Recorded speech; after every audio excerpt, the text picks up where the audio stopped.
नमस्कार, मैं अंकित स्वागत करता हूं आप सभी का हमारे YouTube चैनल ऑनलाइन प्रेप में। आज के इस क्लास में हम लोग पढ़ेंगे हिंदी व्याकरण।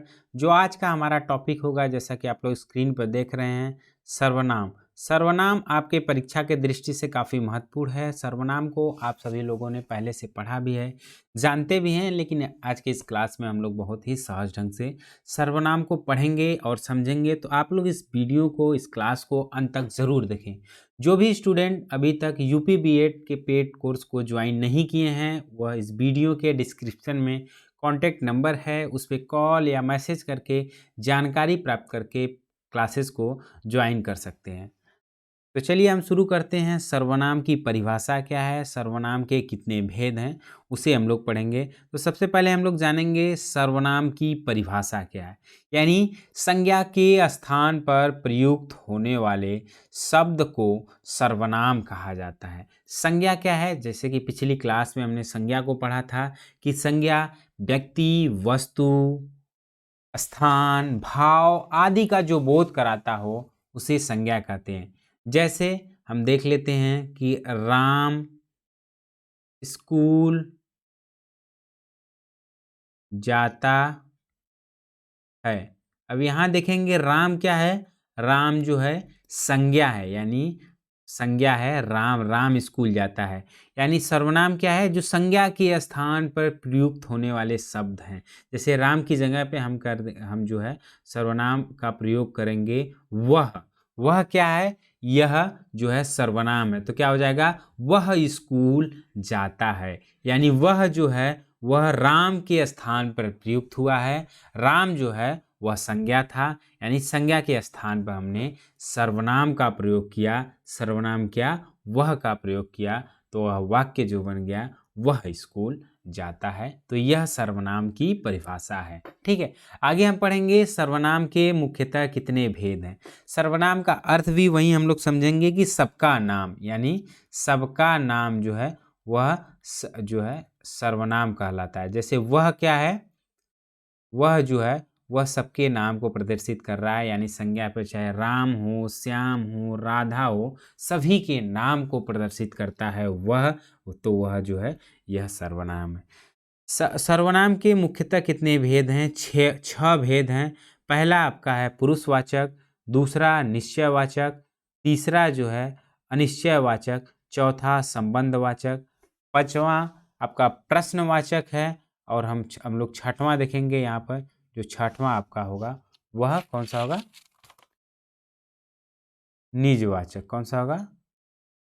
निजवाचक को हम लोग छठवां पढ़ेंगे कि निजवाचक क्या है। ठीक है, तो चलिए सबसे पहले हम लोग पढ़ेंगे पहला जो है यहाँ पर दिया हुआ है स्क्रीन पर, जैसा कि आप लोग देख रहे हैं कि पुरुषवाचक सर्वनाम क्या है, उसके परिभाषा को समझेंगे और उसके कितने भेद हैं।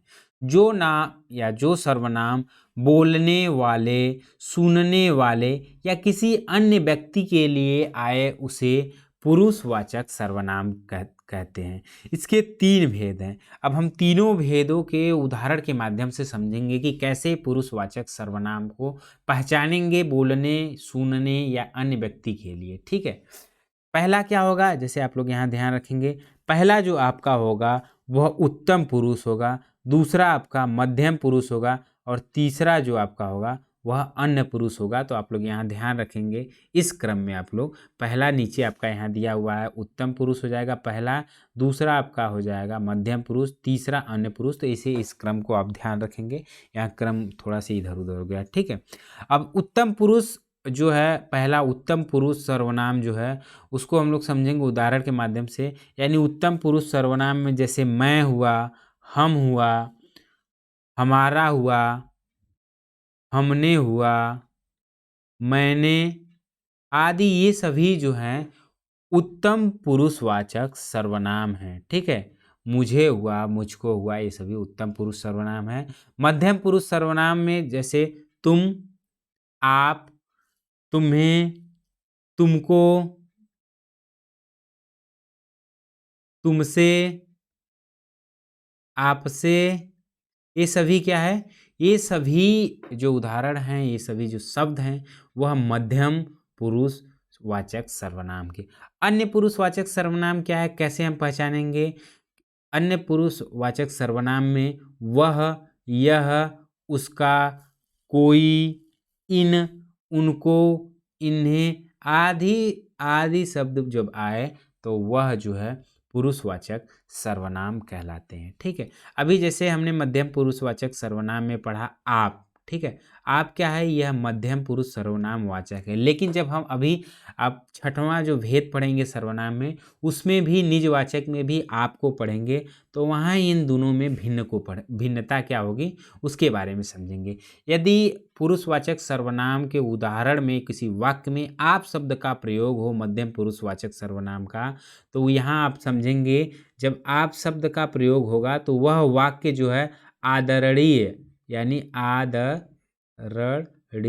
यानी सम्मान या किसी के बुलाने या सुनने या व्यक्ति के लिए प्रयुक्त होता है आप शब्द, तो वह पुरुषवाचक सर्वनाम में मध्यम पुरुषवाचक सर्वनाम कहलाता है। ठीक है, आगे हम पढ़ेंगे, अगला दिया हुआ है स्क्रीन पे जैसा कि आप लोग देख रहे हैं, निश्चयवाचक सर्वनाम। यानी निश्चय यानी निश्चितता का बोध कराता है, जैसा कि नाम से ही पता चल रहा है। आप लोग सबसे पहले जब ऐसे दिया हो तो एक बार उसको आप लोग समझेंगे कि किस चीज का बोध कराता है। निश्चयवाचक यानी निश्चितता का बोध करा रहा है, यानी परिभाषा है कि जिस सर्वनाम से किसी वस्तु व्यक्ति की ओर संकेत किया जाता है उसे निश्चयवाचक सर्वनाम कहते हैं। यानी निश्चयात्मक संकेत जिन शब्दों से व्यक्त किया जाता है, इसका जैसे इसका उदाहरण है यह और वह। किसी वाक्य में जब यह और वह लगा हो तो वह निश्चयवाचक सर्वनाम का उदाहरण होगा। जैसे एक उदाहरण दिया हुआ है कि वह वहाँ खेल रहा है। क्या दिया है? वह वहाँ खेल रहा है। यह मेरी पुस्तक है, यह दूसरा उदाहरण है। यानी वह वहाँ खेल रहा है, खेल रहा है यानी वह जो है यह सर्वनाम संज्ञा के स्थान पे सर्वनाम का प्रयोग हुआ है। वहाँ खेल रहा है यानी कोई व्यक्ति है जो खेल रहा है, यानी वह जो है एक निश्चितता की ओर संकेत कर रहा है, यानी वह खेल रहा है, यह निश्चित हो रहा है, तो यह क्या होगा?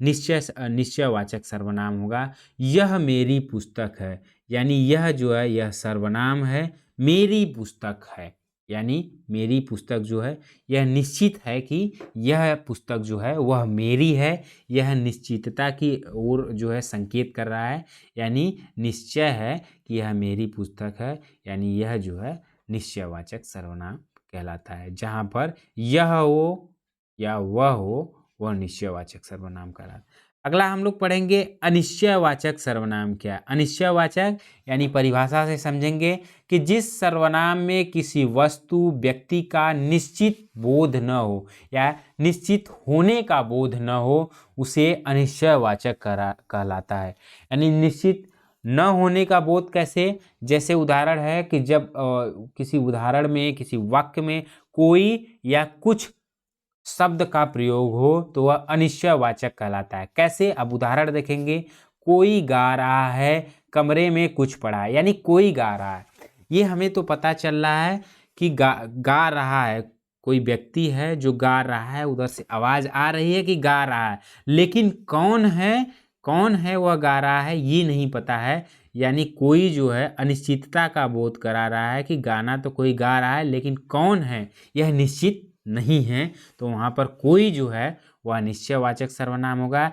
अगला है कमरे में कुछ पड़ा है, यानी कमरे में जो है कुछ वस्तु है लेकिन क्या है वह जो है उसका बोध नहीं हो रहा है, यानी वह अनिश्चयवाचक सर्वनाम कहलाएगा। ठीक है, तो क्या होगा? जब कोई कुछ जिस वाक्य में प्रयोग हो वह अनिश्चयवाचक सर्वनाम कहलाता है। अगला हम लोग देखेंगे संबंधवाचक सर्वनाम।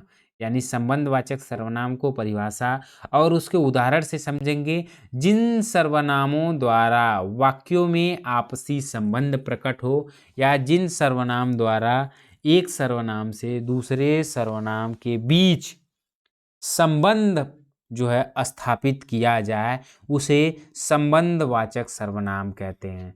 ठीक है, जैसे जो और सो जिस उदाहरण में हो वह क्या कहलाता है, संबंधवाचक सर्वनाम कहलाता है। यानी जैसे जो करेगा सो भरेगा, यानी जो जैसा करेगा वो वैसा भरेगा, यानी यहाँ पर होगा जो करेगा सो भरेगा, यह जो है जो आया है सो जाएगा, यानी जो आया है सो जाएगा। यानी यहाँ देखेंगे कि एक जो सर्वनाम का वाक्य है, जो आया है सो जाएगा, वह दूसरे से आपसी संबंध प्रकट कर रहा है, संबंध स्थापित कर रहा है, वह संबंधवाचक सर्वनाम कहलाता है। ठीक है, इसका जो आप लोग ध्यान रखेंगे, इसको समझेंगे आप लोग कि जिस उदाहरण में, जिस वाक्य में जो और सो पाया जाए वह संबंधवाचक सर्वनाम कहलाएगा। तो इससे आप इस जो है इस माध्यम से आप लोग समझेंगे। ठीक है, अगला देखेंगे प्रश्नवाचक सर्वनाम क्या है। प्रश्नवाचक जैसे कि नाम से ही पता चल रहा है कि प्रश्न का बोध हो। जिन सर्वनाम शब्दों में कोई प्रश्न किया जाए उसे प्रश्नवाचक सर्वनाम कहते हैं। जैसे हम लोग देख लेंगे कि प्रश्नवाचक सर्वनाम में कौन और क्या, कौन और क्या जो है उस वाक्य में प्रश्न का बोध कराएगा, तो वह क्या कहलाएगा, प्रश्नवाचक सर्वनाम कहलाएगा। जैसे कौन आया था, इसका उदाहरण देखेंगे, विद्यालय में कौन जा रहा है, यानी पूछा जा रहा है कि विद्यालय में कौन जा रहा है, यह प्रश्न किया जा रहा है। उसी प्रकार से वह क्या कह रहा था, यानी वह क्या कह रहा था, यहाँ पर पूछा जा रहा है, प्रश्न किया जा रहा है, क्या क्या लगा है, कौन लगा है जिस वाक्य में, वह क्या होगा, प्रश्नवाचक। यानी उस वाक्य का प्रश्न किया जा रहा है कि वह क्या कर रहा है, विद्यालय में कौन जा रहा है, कौन आया था, यह प्रश्न किया जा रहा है, तो यह क्या होगा, प्रश्न का बोध करा रहा है, तो प्रश्नवाचक सर्वनाम कहलाएगा। अगला हम पढ़ेंगे छठवां जो और इस सर्वनाम का अंतिम होगा निजवाचक सर्वनाम। निजवाचक सर्वनाम की परिभाषा क्या है। निजवाचक सर्वनाम आप, यह अपने आप या स्वयं के लिए प्रयुक्त होता है। निजवाचक सर्वनाम में आप शब्द का प्रयोग होता है। आप शब्द किसके लिए प्रयोग होता है, अपने आप के लिए। अपने आप यानी स्वयं के लिए प्रयुक्त होता है, स्वयं के लिए, स्वयं के लिए जो है आप शब्दों का प्रयोग किया जाता है, तो वह क्या कहलाता है, वह निजवाचक सर्वनाम कहलाता है। जैसे यह कार्य मैं आप ही कर लूँगा, उदाहरण से हम समझेंगे, यह कार्य मैं आप ही, यहाँ आप लोग ध्यान रखेंगे, आप ही कर लूँगा। ठीक है, यहाँ आप शब्द का प्रयोग हुआ है, जैसा कि निजवाचक सर्वनाम का परिभाषा है कि आप शब्दों का जब प्रयोग हो किसी वाक्य में, तो आप शब्द का जो अर्थ है वह स्वयं के लिए, यानी यह कार्य मैं, आप दिया हुआ है ना, यह कार्य मैं आप ही कर लूँगा, यानी यह कार्य मैं स्वयं ही कर लूँगा, तो ऐसे वाक्य जो है क्या कहलाएंगे, निजवाचक सर्वनाम कहलाएंगे। आप लोग ध्यान रखेंगे, परीक्षा में ऐसे पूछा जाता है, जैसा कि अभी हमने बताया निजवाचक सर्वनाम का कैसे पहचान करेंगे, तो आप से पहचान करेंगे, और जैसे प्रश्नवाचक में कौन क्या से पहचान करेंगे, और संबंधवाचक में जो सो से पहचान करेंगे। तो ये एग्जाम में पूछा जाता है, एक तरफ आपका सर्वनाम दिया होता है, एक तरफ वो संकेत दिया होता है, जिससे वो पहचान कर सकते हैं कि कौन सा सर्वनाम है। अब हम लोग यहाँ समझेंगे निजवाचक सर्वनाम में जो यहाँ पर निजवाचक सर्वनाम में जो आप दिया है, और ऊपर जो पहला था आपका पुरुषवाचक सर्वनाम, पुरुषवाचक सर्वनाम, पुरुषवाचक सर्वनाम में जो आप दिया है, किसमें दिया है आप, पुरुषवाचक सर्वनाम के मध्यम पुरुष में आता है। ठीक है, इसमें आप, तो यहाँ आप जो दोनों में आप शब्दों का प्रयोग है, यहाँ उसमें भिन्नता को हम जो है स्पष्ट करेंगे। आप लोग ध्यान से इसे देखेंगे, अक्सर एग्जाम में ये दोनों में से आप पूछा जाता है, तो वहाँ कन्फ्यूजन हो जाता है, प्रश्नों को आप लोग गलत करके चले आते हैं।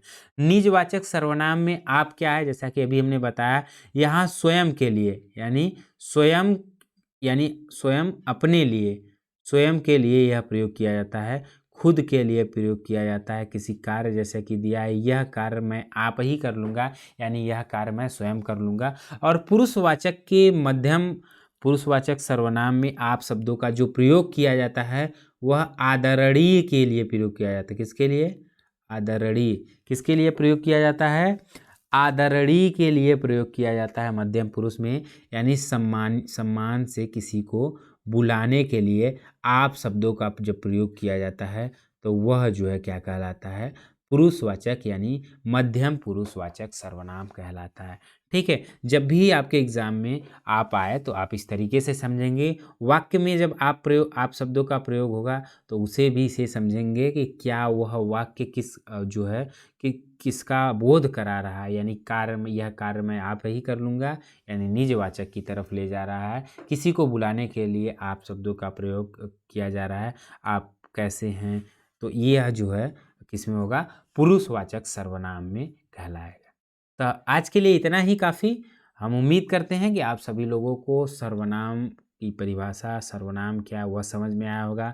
सर्वनाम के मुख्यतः कितने भेद हैं एक बार और आप लोग देख लेंगे कि सर्वनाम के जो मुख्यतः भेद हैं 6 हैं। आपके एग्जाम में भी एक प्रश्न ऐसे पूछा जाता है तो आप लोग समझेंगे और जानेंगे कि सर्वनाम के मुख्यतः 6 भेद है। पुरुषवाचक सर्वनाम, निश्चयवाचक, अनिश्चयवाचक, संबंधवाचक और प्रश्नवाचक, निजवाचक सर्वनाम जो है यह सर्वनाम के मुख्यतः भेद हैं। ठीक है, तो आज के लिए इतना ही काफ़ी। फिर मिलते हैं अगले क्लास में अगले नए टॉपिक को लेकर। तब तक के लिए नमस्कार।